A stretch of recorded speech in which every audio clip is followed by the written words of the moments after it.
Good afternoon mga idol. Ngayon ay araw ng aking day off. At dahil ako'y natatamad mag-gym. Kanina pa dapat ako mag-gym pero natatamad ako. Yun ang kalaban pag pupunta ka sa gym. So ngayon dahil day off natin, tatanggalin natin yung tamad. Samahan niyo ako mga idol magpunta sa gym. Pero bago ang lahat, ihanda muna natin ang ating mga gagamitin. Una, huwag kalilimutan.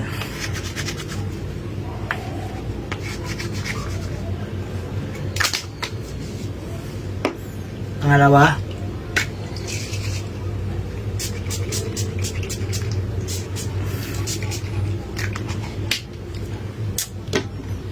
pangatlo, ang pinaka-importante, tubig.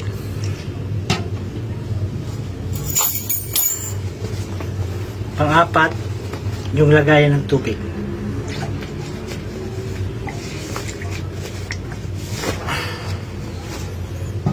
Pang-lima, yung susi ng bahay para mailak mo. Pang-anim, pangbayad sa gym. So yun na nga mga guys, para matanggal yung ating katamaran, para maging masigla ang katawan, kailangan ko pilitin maka-gym ngayon dahil bukas trabaho na naman. Yun na nga, ayaw ko magpunta sa gym.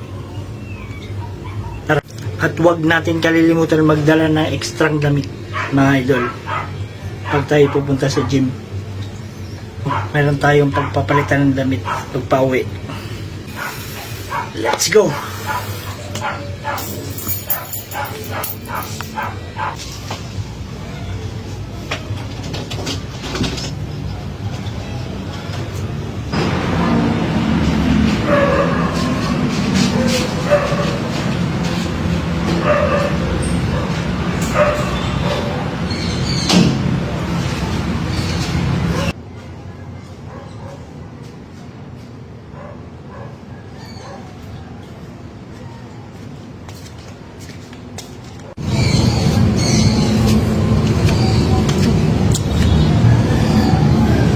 Mga idol, hindi muna ako magmumotor ngayon. Ako ay maglalakad lang papunta sa gym ngayon.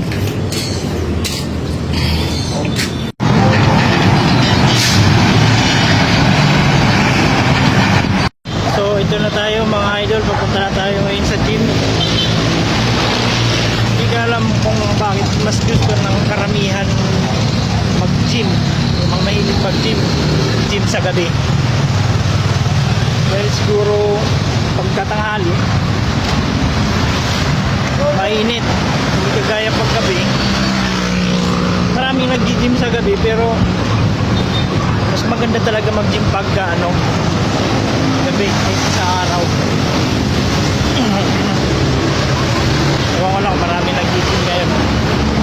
Para sa mga nag-gym, mga mahilig mag-gym, kalaban lang talaga tatawad sa gym. Dahil din siguro sa pagod sa trabaho, kaya minsan itutulog mo na lang. Gusto mo mag-gym, minsan tatamarin ka na.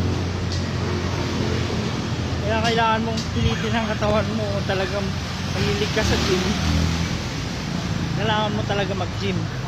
Pupunta at pupunta ka talaga. Yun talaga ang buhay ng gym.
Ganda